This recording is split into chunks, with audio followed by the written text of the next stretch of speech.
Well, welcome back to Top 3 with Scotty T. That's me, Scott Tavlin. And I gotta say, I just lit this candle that my brother got me because he just went to Key West. And it's a Key West candle, so I'm trying to get in that right frame of mind. So let's go ahead and get this thing started.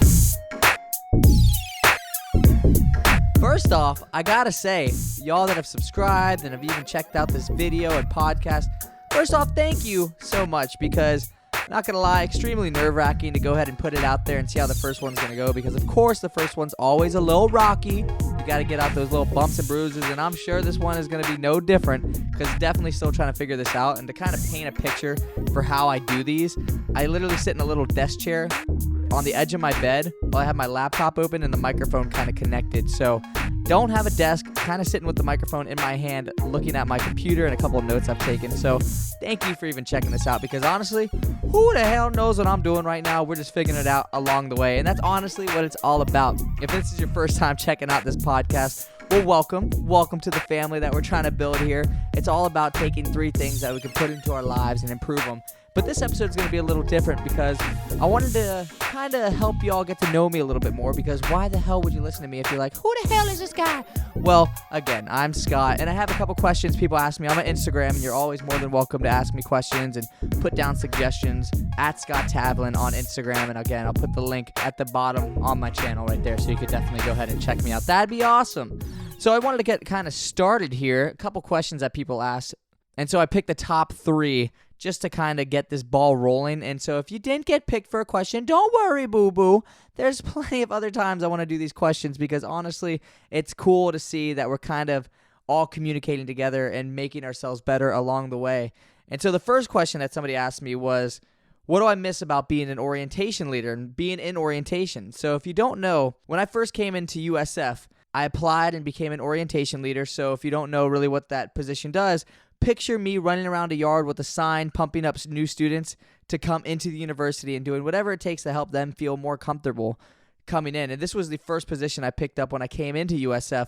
And I can honestly say right off the bat that that position is the thing that changed my entire life to this day. To kind of give you a picture of it, when I came into college, I honestly didn't know what I wanted to do. I thought I wanted to go into physical therapy, kind of in the medical field, kind of in the sports field, anything along that, because that was what I knew before college. And as soon as I got to USF, I was taking the classes, and honestly, it was very difficult. I didn't do great, but I also think it's because I wasn't interested in it. My passion wasn't lying in it, and I needed to figure out a way to kind of discover that, and this position is what opened it up for me.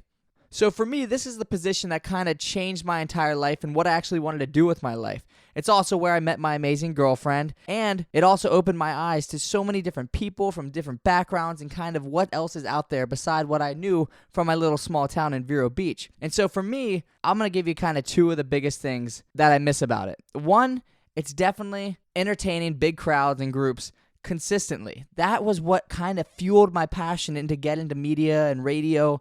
And I love the feeling of just having a mic in my hand and knowing that I could put a smile on your face or make you laugh or do something goofy, because I think that kind of resides in me wanting to make other people feel comfortable. I know a lot of people, when they get in group settings or they feel a little more uncomfortable when they're not around people that they know. And for me, this was the opportunity I could do to be like, you know what? We're all in this together. Let's have fun with it. I'll make a fool of myself, and you could feel like you're able to do the same thing with yourself.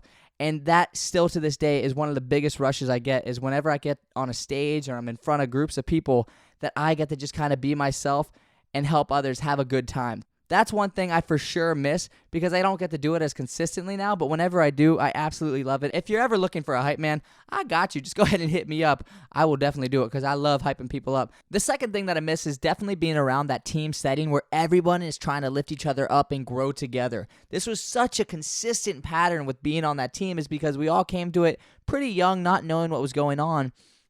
Everyone always was trying to challenge each other to become their best selves. And to this day, I still love that. And honestly, I have to put a little bit of the blame on them for helping me know what I want to do with my life. A lot of people could see that I wasn't happy with the route that I was taking with different majors and things like that.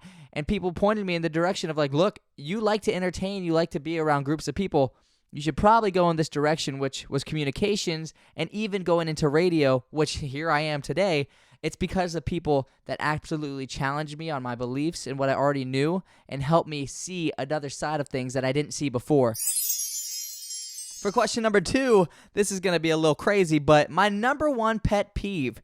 I know everyone has a range of different pet peeves, but for me, my number 1 pet peeve is when people are smacking their lips when they are eating. If you are eating around me and you're making that little smack, I'm going to do it really quick, so I'm sorry. It's like, that is disgusting. I absolutely hate that, and it will drive me literally nuts. I can't control it, and I hear somebody chewing, it drives me insane. Maybe it's linked to something deeper down. I don't know yet, but all I know is that when somebody's smacking their lips around me, I'm going to either get all irritated or I'm just going to leave because I just cannot handle that sound. So don't come eating around me and smacking your lips because you think it's funny. I'm just going to get up and leave, all right? That's what I'm going to do. Bye. Don't smack your lips around me. I think that's nasty.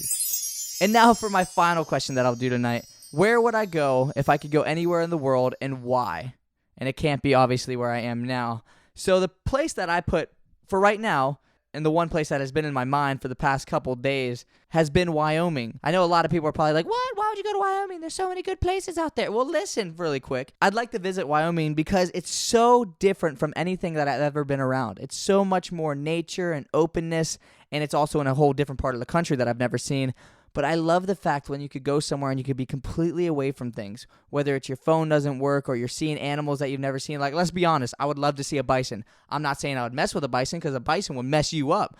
But I would love to be able to go there, maybe sit in a little hot spring, and also just see that landscape of just a beautiful place that we have right here in the United States.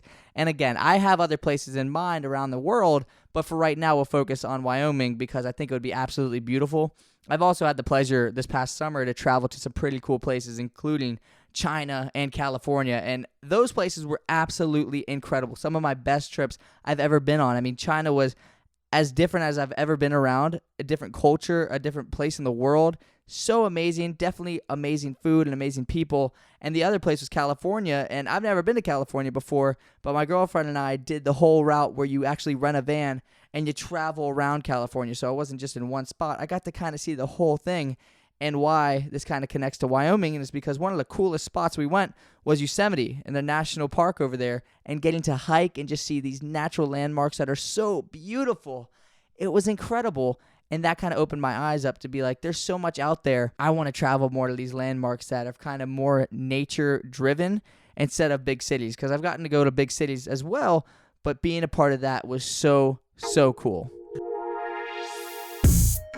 All right, guys, those are 3 questions that I just wanted to throw out there and kind of keep this thing rolling. It's been really cool. Thank you so much for actually asking questions and caring about this podcast and caring about things that I want to say.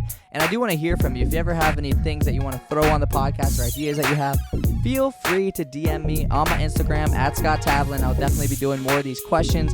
And again, it means the world that you're even listening to this and you're giving it a shot, because when you put something out there, you don't know how people are going to take it in, but you got to do it anyway if it's the one thing that you love to do. And mine is definitely talking and being a part of the bigger picture and helping people grow along the way. So first off, thank you so much for listening. And second off, hopefully you subscribe and actually continue listening. If you hated it, well then don't. But if you loved it, let me know, and I'll have plenty more things to come along with this. Next week, we're talking about 3 things that I do every morning to make sure I'm waking up on time, and that's around 3 a.m. for the morning show. What do I do to stay energized throughout that day, and what am I doing to make sure that I feel my best when I actually wake up? Thank you so much, y'all, and I will see you next time.